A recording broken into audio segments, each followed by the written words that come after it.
ଏଇ ଗତ ଏକ୍ସମାସ ହଲିଡେଜରେ ଆମେ ପିଲାମାନଙ୍କୁ ନେଇକି ଆମେ କାଲକାଟା ବୁଲିବାକୁ ଯାଇଥିଲୁ। ଆଉ ସେଠି ଦେଖିଲି ଯେମିତି ଆମର ଏଠି ଆଳୁଦମ, ଦହିବରା, ଚାଟ୍, ଗୁପଚୁପର ବିଭିନ୍ନ ପ୍ରକାର ଷ୍ଟଲର ଭର୍ତ୍ତି, ସେମିତି ମୋମୋର ଷ୍ଟଲ କାଲକାଟାରେ ଭର୍ତ୍ତି। ବହୁତ ପ୍ରକାରର ମୋମୋ। କୋଉଠି ପନିରର ମୋମୋ, ଚିକେନ ମୋମୋ, ଭେଜ୍ ମୋମୋ ଇତ୍ୟାଦି। ଆଉ ସବୁଠୁ ବେଶୀ ମୁଁ ଦେଖିଲି ଏଇ ରୋଜର ପନିର ମୋମୋ। ରୋଜ୍ ସେପ୍‌ରେ ତିଆରି ପନିର ମୋମୋ। ଭାବିଲି କାହିଁକି ଘରେ ନ ତିଆରି କରିବା? ହ୍ୟାଲୋ ଫ୍ରେଣ୍ଡସ୍, ଜୟ ଜଗନ୍ନାଥ। ତ ଚାଲନ୍ତୁ ଏକଦମ ହେଲ୍ଦି ତରିକା ସେ ବିନା କଲର୍‌ରେ ଆଜି ଆମେ ତିଆରି କରିବା ରୋଜ୍ ପେଟଲ୍ସର ପନିର ମୋମୋ। ସେଥିପାଇଁ ଏଠି ମୁଁ ଗୋଟେ ବିଟ୍ ରୁଟ୍‌କୁ ନେଇଛି, ଯାହାକୁ କି ଛୋଟ ଛୋଟ କରି କାଟିକି ତାର ମିକ୍ସି ଜାର୍‌ରେ ମିକ୍ସ କରିକି ତାର ଜୁସ୍ ବାହାର କରି ଆଣିଛି। ଏବେ ସେଇ ବିଟ୍ ରୁଟ୍‌ର ଜୁସ୍‌ରେ ହିଁ ମୋମୋର ଅଟାଟା ଆମେ ତିଆରି କରିବା। ଏଠି ଗୋଟେ ବଡ଼ କପ୍ ଅଟା ମୁଁ ନେଇଛି, ସେଥିରେ ଗୋଟେ ବଡ଼ ଚାମଚ ମଇଦା ମିକ୍ସ କରିକି ନେଇଛି। ମୋମୋର ଅଟାରେ ତେଲ କି ଲୁଣ କିଛି ଦିଆଯାଏନି, କେବଳ ସେମିତି ହିଁ ଚକଟା ଯାଏ। ଯେହେତୁ ଏଇଟା କଲର୍ ଆମେ ଗୋଲାପ ଫୁଲ ତିଆରି କରିବା, ରୋଜ୍ ତିଆରି କରିବା, ସେଥିପାଇଁ ଏଠି କଲରଫୁଲ୍ ଦରକାର। ମୁଁ ବିନା କଲର୍‌ରେ କେବଳ ବିଟରୁଟ୍ ଜୁସ୍‌ରେ ହିଁ ମୁଁ ଏଠି ଅଟାଟାକୁ ଭଲ ଭାବରେ ଚକଟିକି ତାକୁ ଘୋଡ଼େଇକି କମ୍ ସେ କମ୍ 1 ଘଣ୍ଟା ଆମକୁ ରଖିବାକୁ ପଡ଼ିବ। ଯଦି ଟାଇମ୍ ନାହିଁ ତାହେଲେ ଅଧା ଘଣ୍ଟା ତ ମିନିମମ୍ ରଖିବାକୁ ପଡ଼ିବ। ଏବେ ଆମେ ଷ୍ଟଫିଂ ତିଆରି କରିବା। ଷ୍ଟଫିଂ ପାଇଁ ମୁଁ ଏଠି ପନିର ନେଇଛି। ପନିରକୁ ଗ୍ରେଟ୍ କରି ନେଇଛି। ଗୋଟେ ବଡ଼ ପିଆଜ, ତାକୁ କି ଏକଦମ ଫାଇନ୍ ଚପ୍ କରିକି ନେଇଛି। ଧନିଆ ପତ୍ର, ଲୁଣ ଆଉ ଚିଲି ଫ୍ଲେକ୍ସ। ଆପଣ ମ୍ୟାଗିର ଯୋଉ ମସଲା ଆସୁଛି ତାକୁ ମଧ୍ୟ ଗୋଟେ ପ୍ୟାକେଟ୍ ନେଇପାରିବେ। ନହେଲେ ପିଜ୍ଜା ସାଙ୍ଗରେ ଯୋଉ ପିଜ୍ଜା ସିଜଲିଂର ଯୋଉ ପ୍ୟାକେଟ୍ ଆସେ ତାକୁ ମଧ୍ୟ ଆପଣ ଆଡ୍ କରିପାରିବେ। ପନିରର ଷ୍ଟଫିଂରେ ବହୁତ ବଢ଼ିଆ ଟେଷ୍ଟ ଆସେ। ଏବେ ପିଆଜରେ ହିଁ ଆମେ ଲୁଣଟାକୁ ଦେଇକି ପ୍ରଥମେ ଆଗ ମିକ୍ସ କରିନେବା। କାହିଁକି ନା ପିଆଜଟାରେ ଟିକେ ପାଣି ରିଲିଜ୍ କରେ ଲୁଣ ଆଡ୍ କରିଲା ପରେ। ଆଉ ପିଆଜଟା ଟିକେ ନରମ ବି ହେଇଯିବ, ତେଣୁ ଆଗ ପିଆଜ ଉପରେ ହିଁ ଲୁଣ ଦେଇକି ଆମେ ଭଲ ଭାବରେ ତାକୁ ମିକ୍ସ କରିସାରିଲା ପରେ ଧନିଆ ପତ୍ର, ପନିର ଆଉ ଚିଲି ଫ୍ଲେକ୍ସ ସେଥିରେ ଆଡ୍ କରିବା। ଖୁବ୍ ହାଲକା ହାତରେ ପନିରକୁ ଆମେ ଆଡ୍ କରିବା। ତାପରେ ଏଥିରେ ମୁଁ ଗୋଟେ ଚାମଚ ଦେଇଛି ଗୋଲମରିଚ ଗୁଣ୍ଡ। ସବୁ ମିକ୍ସ କରିସାରିଲା ପରେ ବାକି ଯୋଉ ପନିରଟା ଅଛି ସେଟାକୁ ଆମେ ଗ୍ରେଟ୍ କରିଦେବା, ଯାହାଫଳରେ କି ପନିର ଆଉ ଗୁଣ୍ଡ ହବନି କି ଭାଙ୍ଗିଯିବନି। ଏବେ ପିଆଜରେ ଲୁଣ ପଡ଼ିଲା ମାନେ ସେଥିରେ ସେ ପାଣିର ତାର ରସ ବାହାରିବ, ପାଣି ବାହାରେ।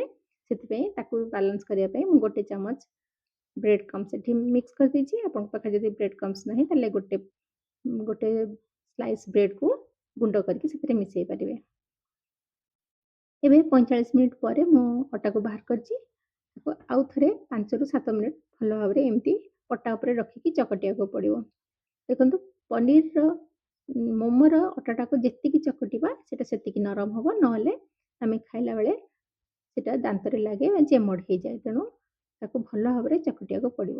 ଏବେ ଭଲ ଭାବରେ ଅଟାଟାକୁ ଚକଟି ସାରିଲା ପରେ ଆଉ 5 ରୁ 7 ମିନିଟ୍ ଆମେ ତାର ଛୋଟ ଛୋଟ ଗୋଲା ବନେଇକି ଏମିତି ଟିକି ଟିକି ପୁରୀ ସବୁ ବେଲି ନବା।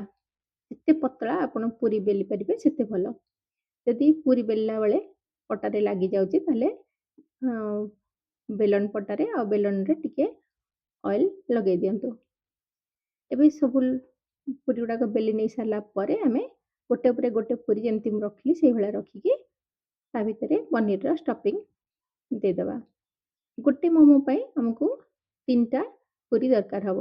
ରୋଜ୍ ପେଟଲ୍ ମୋମୋ ଆମେ ତିଆରି କରିବା, ସେଥିପାଇଁ ଗୋଟେ ରୋଜ୍ ପେଟଲ୍ ମୋମୋ ପାଇଁ 3ଟା ପୁରୀ ଦରକାର ହବ। ତ ପନିର ଷ୍ଟଫିଂ ଦେଇ ସାରିଲା ପରେ ଆମେ ପୁରୀଟାକୁ ଫୋଲ୍ଡ କରିଦେବା। ଫୋଲ୍ଡ କରିସାରିଲା ପରେ ଗୋଟେ ସାଇଡ୍‌ରୁ ଧୀରେ ଧୀରେ ଆମେ ରୋଲ୍ କରି ଆଣିକି ତାପରେ ଲାଷ୍ଟରେ ଷ୍ଟଫ୍ କରିଦେବା, ଯେମିତିକି ସେଟା ଆଉ ଖୋଲିବନି। ଏଇଟା ଆମର ରୋଜ୍‌ର ମୋମୋ ରେଡି ହେଇଗଲା। ଏବେ ତାର ଉପର ପେଟଲ୍ ସବୁ ଟିକେ ରୋଜ୍ ଭଳିଆ ଦେଖାଯିବ, ସେଥିପାଇଁ ଭଲ ଭାବରେ ଟିକେ ଖୋଲିଦେବା। ଆମର ମୋମୋ ରେଡି ହେଇଗଲା। ଏଇଭଳିଆ ସବୁ ମୋମୋ ଗୁଡ଼ାକ ଆମେ ତିଆରି କରିନେବା। ତିଆରି କରିକି ତାକୁ ରଖିନେବା। ଏବେ ଆମର ମୋମୋ ସବୁ ରେଡି ହେଇଗଲା। ଯେହେତୁ ଏଇଟା ଅଟାରେ ଆମେ ତିଆରି କରିଛେ, ଆପଣ ଏଇଟା ଚାହିଁଲେ ଅଏଲ୍‌ରେ ମଧ୍ୟ ଫ୍ରାଏ କରିପାରିବେ। ନହେଲେ ଆଜ୍ ୟୁଜୁଆଲ୍ ଯେମିତି ମୋମୋକୁ ଷ୍ଟିମ୍ କରାଯାଏ ସେମିତି ଷ୍ଟିମ୍ ମଧ୍ୟ କରିପାରିବା। ଏଠି ମୁଁ ଷ୍ଟିମ୍ କରିଦେଇଛି। 15 ରୁ 20 ମିନିଟ୍ ଆମକୁ ଷ୍ଟିମ୍ କରିବାକୁ ପଡ଼ିବ। ଯେହେତୁ ଏଥିରେ ବିଟରୁଟ୍ ଟିକେ ଦିଆହେଇଛି, ତେଣୁ ଷ୍ଟିମ୍ ଟିକେ ଅଧିକ ସମୟ କରିବାକୁ ପଡ଼ିବ। ସେଇ 15 ମିନିଟ୍ ଭିତରେ ଆମେ ମୋମୋ ସାଙ୍ଗରେ ଖାଇବା ପାଇଁ ଚଟନି ବନେଇ ନେବା, ମୋମୋ ଚଟନି। तो मोमो चटनी बनेଇବା ପାଇଁ ମୁଁ ଏଠି ପ୍ୟାନ୍‌ରେ 1 କପ୍ ପାଣି ଦେଇଛି। ସେଥିରେ ବଡ଼ ବଡ଼ 4ଟା ଟମାଟୋ, 4ଟା କଞ୍ଚା ଲଙ୍କା, 10ରୁ 12ଟା ରସୁଣର ପାଖୁଡ଼ା, ଖଣ୍ଡେ ବଡ଼ ଅଦାକୁ ଛୋଟ ଛୋଟ କରି କାଟିକି ଦେଇଛି। ଯୋଉ ଧନିଆ ପତ୍ର ଆମେ ୟୁଜ୍ କଲେ ଷ୍ଟଫିଂରେ ତାର ଯୋଉ ଷ୍ଟିମ୍‌ଟା ମାନେ ଡଣ୍ଠଲଟା ତାର ସେଇ ଡଣ୍ଠଲ ଗୁଡ଼ାକ ଏଥିରେ ଚଟନୀରେ ଆମେ ୟୁଜ୍ କରିବା। ଭଲ ଭାବରେ ଧୋଇକି ପରିଷ୍କାର କରିକି ସେଥିରେ ଦେଇଦେବା। ଆଉ 2ଟା କାଶ୍ମୀରୀ ଲାଲ ଲଙ୍କା। ଯଦି ଆପଣଙ୍କ ପାଖରେ କାଶ୍ମୀରୀ ଲାଲ ଲଙ୍କା ନାହିଁ ତାହେଲେ ଚଟନୀ ବାଟିଲା ବେଳେ 2 ଚାମଚ କାଶ୍ମୀରୀ ଲାଲ ଲଙ୍କା ଗୁଣ୍ଡ ଆପଣ ଆଡ୍ କରିପାରିବେ। ଏବେ ତାକୁ 5 ମିନିଟ୍ ସିଝେଇ ନେଇକି ଥଣ୍ଡା କରିଦେବା। ଟିକେ ଥଣ୍ଡା ହେଇସାରିଲା ପରେ ଟମାଟୋର ତା ଯୋଉ ଚୋପା ଗୁଡ଼ାକ ଭଲ ଭାବରେ ହାତରେ କାଢ଼ିଦେବା। କାଢ଼ି ଦେଇ ସାରିଲା ପରେ ତାକୁ ଆମେ ମିକ୍ସିରେ ଭଲ ଭାବରେ ଚଲେଇକି ବାଟି ନେବା। ବାଟିଲା ବେଳେ ଚଟନୀଟା ବାଟିଲା ବେଳେ ସେଥିରେ ଆମେ 2 ଚାମଚ ଲୁଣ ଆଉ 2 ଚାମଚ ଚିନି ଦେଇକି ବାଟିବା।